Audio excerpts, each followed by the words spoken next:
በስመ አብ ወወልድ ወመንፈስ ቅዱስ አሃዱ አምላክ አሜን።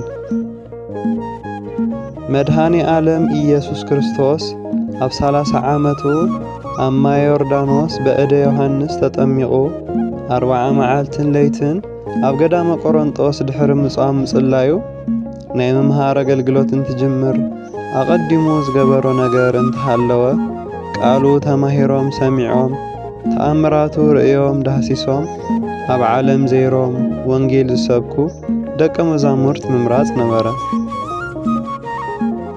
እዞም ደቀ መዛሙርት እውን ሐዋርያት ተባሂሎም ይጽውዑ።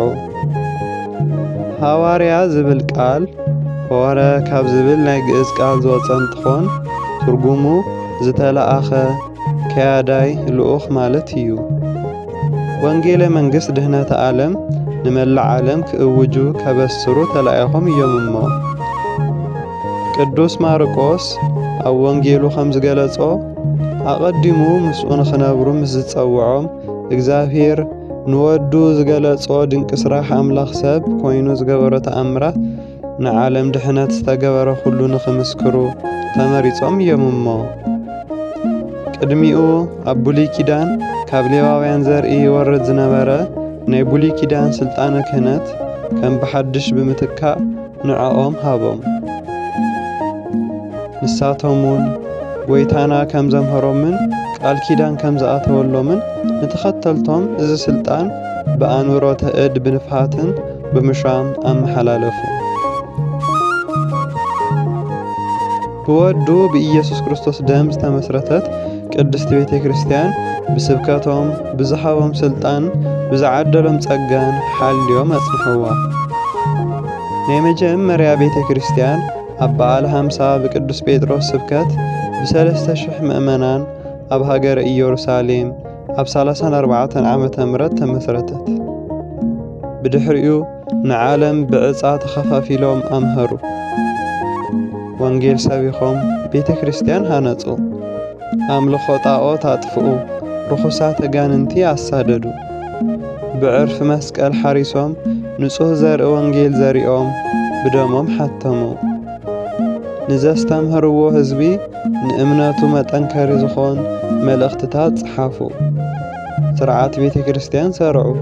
ካብ ጎይታ ዝተምሃርዎ ዝረኣይዎን ዝሰምዕዎን ንተኸተልቶም ብቃልን ብናብራን ብመጽሕፍትን ኣውሪሶም ብተጋድሎ ዓረፉ።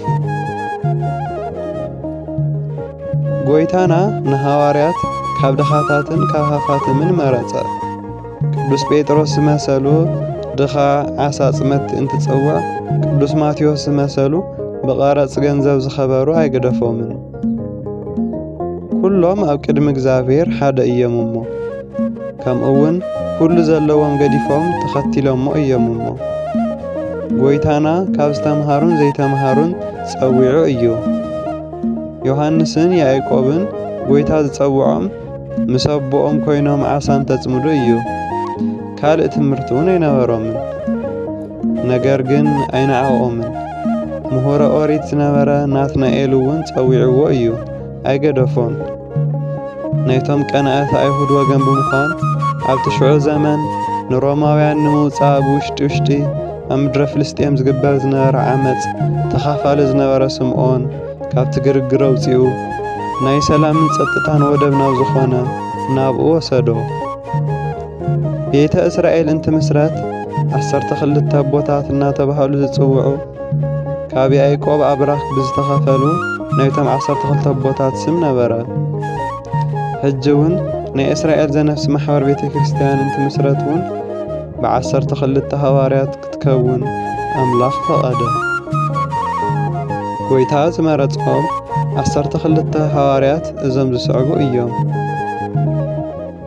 ቀዳማይ ቅዱስ ጴጥሮስ፣ ካልኣይ ቅዱስ እንድርያስ፣ ሳልሳይ ቅዱስ ያዕቆብ፣ ረብዓይ ቅዱስ ዮሐንስ፣ ሓምሻይ ቅዱስ ፊልጶስ፣ ሻድሻይ ቅዱስ በርተሎሜዎስ፣ ሸውዓይ ቅዱስ ማቴዎስ፣ ሻምናይ ቅዱስ ቶማስ፣ ቴሽዓይ ቅዱስ ያዕቆብ ወልደ እልፍዮስ 10 ቅዱስ ታዲዮስ 11 ቅዱስ ስምዖን ቀኖናዊ 12 አስቆሮታዊ ይሁዳ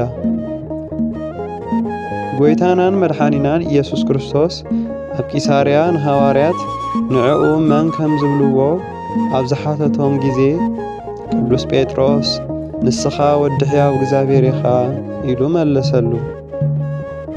ጎይታና እውን መሊሱ ኦ ወዲዮና ስምዖን ኣብ ሰማያት ዘሎ ኣቦይ እምበር ስጋን ደምን የገለጸልካን ኢሉ ንስኻ ብፁዕ ኢኻ፣ ኣነ እውን እብለካ ንስኻ ከውሒ ኢኻ፣ ኣብዛ ከውሒ ድማ ቤተ ክርስቲያነይ ክሰርሐ እየ። ኣፍ ደገ ገሃነም እውን ኣይክኽእልዋን፣ ናይ መንግሥተ ሰማይ ቁልፊ እውን ክህበካ እየ። ኣብ ምድሪ እትኣስሮ ኣብ ሰማይ ዝተኣሰረ ይኸውን፣ ኣብ ምድሪ እትፈትሖ ኣብ ሰማይ ዝተፈትሐ ይኸውን ኢሉ ቃል ኪዳን ኣተወሉ። ቅዱስ ጴጥሮስ እውን እዚ ንኽበሃል ዘብቅዖ ናይ ክርስትና እምነት መሰረት ዝኾነ ምስጢረ ስጋዌ ብምስካሩ እዩ። ናይ መንግሥተ ሰማያት መእተዊ ቁልፊ ዝተብሃለ ንሐዋርያት ዝተውሃበ ስልጣነ ክህነት እዩ። ኣብ ምድሪ ዝኣሰርክምዎ ማለት ጸላእ ዲያብሎስ ሓዲርዎ ርትዒት ሃይማኖት ከጣምም እንትምኩር ተወጊዙ ዝተፈለየ መናፍቕ ዝተወገዘ ዝተፈለየ ይኸውን ማለት እዩ። ኣብ ምድሪ ዝፈታሕኽምዎ እንትብል ድማ ዓለም ብበደልን ሓጢአትን ዝተኣሰረ ናይ ሓጢአት ገመድ ብወንጌል ሰይፊ በጣጢሶም ብንስሓ ካብ ሓጢአት እስራት እንትፈትሕዎ ኣብ ሰማያት ካብ ዘሎ ፍርዲ ነፃ ይኸውን። እዚ ስልጣነ ክህነት ንቅዱስ ጴጥሮስ ጥራሕ ዝተውሃበ እንተይኮነስ ቅዱስ ጴጥሮስ ንሐዋርያት ወኪሉ ዝተቐበሎ እዩ። እዚ እንተዘይኸውን ነይሩ ብወንጌል ብርሃንነት ጸልማት ክጋልሁ ዝተኣሰሩ ክፈትሑ ጎይታ ንሐዋርያት ናብ ዓለም ኣይመልኣኾምን ነይሩ። እዚ እውን እንተረጋግጸልና ጎይታ ንሐዋርያት ናይ መንፈስ ቅዱስ ጸጋ ዝዓደለሉ ስልጣነ ክህነት እንትህቦም እፍ በለሎም እሞ መንፈስ ቅዱስ ተቐበሉ። ሓጢአቶም ይቕረ ዝበልክምዎም ኩሎም ይቕረ ክበሃለሎም እዩ፣ ዝሓስኩምሎም ተታሒዝዎም እዩ ብምባል ቀዲሙ ብቁልፊ ዝተመሰለ ስልጣኖም ኣብ ራህሪሁ ተርጊሙ ነገሮም። ናይ ዮሐንስ ወንጌል ምዕራፍ 10 ቁጽሪ 22። እዚ ስልጣን ብኣኑሮተ እድ ንቤተ ክርስቲያን ካህናት ተመሓላለፈ። ሐዋርያ ቅዱስ ጳውሎስ ድሕሪ ምጥማቑ እዚ ሃፍቲ ብኣኑሮተ እድ ረኸቦ። ግብረ ሐዋርያት ምዕራፍ 9 ቁጽሪ 12። ንሱ እውን ብግዲኡ ንቅዱስ ጢሞቴዎስን ቲቶን በዚ ስልጣን ሽሞት ሃቦ። ናይ መንፈስ ቅዱስ ወዱ ጢሞቴዎስ ኣብ ልዕሊ ማንም ፈጢንካ ኢድካ ኣይትጽዓን ብምባል ዝኣዘዞ እዚ ስልጣነ ክህነት ንቤተ እግዚአብሔር ኣገልግሎት ዝተመረጹ ዓርሶም ፈትዮምን ፈቒዶምን ዝተፈለዩ ንምእመናን ኣቦ መራሒ ክኾኑ ንዝኽእሉ ክወሃብ ስለ ዘለዎ እዩ። ሐዋርያው ቅዱስ ጳውሎስ ንገላትያ ክርስቲያን ኣብ ዝለኣኾ መልእኽቱ ምዕራፍ 2 ቁጽሪ 9 ጴጥሮስን ዮሐንስን ያዕቆብን ኣእማድ ሐዋርያት ኢሉ ጸውዖም። እዚ ስም ክወሃቦም ዝኸኣለ ዓብዪ ምኽንያት ናይ ኢየሩሳሌም ቤተ ክርስቲያን ብዋናነት የተሓባበሩ ብምንባሮም እዩ። ካብዚ ብተወሳኺ እዞም 3 ሐዋርያት ናይ ምስጢር ሐዋርያት እናተባሃሉ ይጽውዑ። መድኃኒትና ኢየሱስ ክርስቶስ እዚ ስም ክወሃቦም ዝኸኣለ ዓብዪ ምኽንያት ናይ ኢየሩሳሌም ቤተ ክርስቲያን ብዋናነት የተሓባበሩ ብምንባሮም እዩ።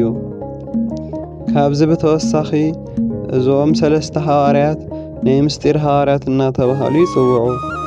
መድኃኒትና ኢየሱስ ክርስቶስ ኣብ ደብረ ታቦር ምስጢረ መለኮቱን ትግለጽ፣ ኣብ ገዛ ኢያኢሮስ ቆልዓን ትፍውስ፣ ኣብ ጌቴሴማኒን ትጽሊ፣ ካብ ካልኦት ፈልዩ ሒዝዎም ይኸይዱ ነይሩ እዩ እሞ። ሐዋርያት ኣብ ቤተ ክርስቲያን ከምኡውን ኣብ ክርስቲያናት ሽግርን ተጋጥም ጉባኤ ገብሩ እዮም። እዚ ጉባኤ ሲኖዶስ ይበሃል። ናይ መጀመርያ ናይ ሐዋርያት ሲኖዶስ ዝተኻየደ ኣብ 50 ዓመተ ምህረት ኣከባቢ ኣብ ኢየሩሳሌም እንትኸውን ጉባኤ ንኽግበር ምኽንያት ዝኾነ ኣብ አንጾኪያ ቤተ ክርስቲያን ካብ ኣይሁድ ካብ ዝተመለሱን ካብ ኣረማዊነት ካብ ዝተመለሱን ዝተለዓለ ክርክር ንምፍታሕ ነበረ። ሎሚ እውን ቅድስት ቤተ ክርስቲያንና ኣብ ዓመት 2 ግዜ ናይ ሊቃነ ጳጳሳት ሲኖዶስ እትገብር በዚ ምኽንያት እዩ። ቅድስት ቤተ ክርስቲያንና ዝተሰበኸት ብሃዋርያት ብምዃኑ ትምህርቲ ሃዋርያት ካብ ክርስቶስ ተረኽበ ናይ ቤተ ክርስቲያንና እምነት መሰረት እዩ። ናይ ሃዋርያት ትምህርቲ ብዓይኒ ዝረኣይዎ፣ ብእዝኒ ዝሰምዕዎ፣ ብኣእዳዎም ዝዳሃሰስዎ፣ ድሓር እውን ብመንፈስ ቅዱስ ተረድእዎ እዩ እሞ ሓቅነቱ ዝተረጋገጸ እዩ። ብመድኃኔ ዓለም ኢየሱስ ክርስቶስ ሂዱ ኣስተምሩ ተባሂሎም ዝተኣዘዙ እዮም እሞ መልእኽተኛነቶም ዝተኣመነ እዩ። ናይዞም ሃዋርያት ትምህርቲ ቤተ ክርስቲያን ቀዳማይ ብትውፊት ካልኣይ ብመጽሓፍ ተረኪባቶ እያ። ሃዋርያ ቅዱስ ጳውሎስ ኣብ መልእኽቱ ካባይ ዝተምሃርክምዎን ዝተቐበልክምዎን ዝሰማዕኽምዎን ዝረኣኽምዎን እዚኦም ግበሩ ብምባል ሃዋርያት ዘምሃርዎ ብመጽሓፍቲ ጥራሕ እንተይኮነስ ብናብርኦም ብተግባሮም ብገድሎምን ብትሩፋቶምን እውን ብምዃኑ ቤተ ክርስቲያን ናይ ሃዋርያት ትውፊት ትጥቀም እያ። ናይ ሃዋርያት ሓቀኛ ትምህርቲ ቅድስት ቤተ ክርስቲያንና ሓልያ ብምሓዝ ንዓለም ኣበርኪታቶ እያ። ሃዋርያት ወንጌልን መልእኽትታትን ዝጽሓፉ ዘረከብዋን ቤተ ክርስቲያን እዩ። ዝርከብ እውን ኣብ ቤተ ክርስቲያን እዩ። ናይ መጽሓፍ ቅዱስ በዓል ገዛ እውን ቅድስት ቤተ ክርስቲያን እያ። ንቅድስት ቤተ ክርስቲያን ናይ ትምህርታ ናይ ስርዓታ ናይ ሕጋ መሰረት መጽሓፍ ቅዱስ ዝኾነ በዚ መሰረት እዩ።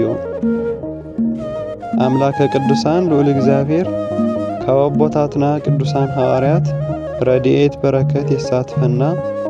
ወስብሐት ለእግዚአብሔር ወለወላዲቱ ድንግል ወለመስቀሉ ክቡር አሜን።